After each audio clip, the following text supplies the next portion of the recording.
Arf arf to you. I'm Lulu, the PC problem-solving poodle. I'm brought to you by Computer Secrets, Confessions of a Computer Tech, the best computer help book ever written, available on Amazon and Barnes & Noble.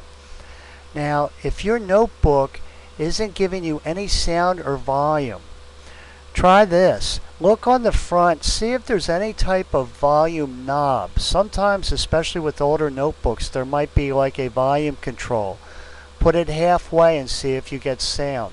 Also plug in external speakers into the notebook to see if you get sound that way, because there could be a problem internally. And make sure nothing's muted. Remember, there are no bad computers, only bad human owners. Arf, arf.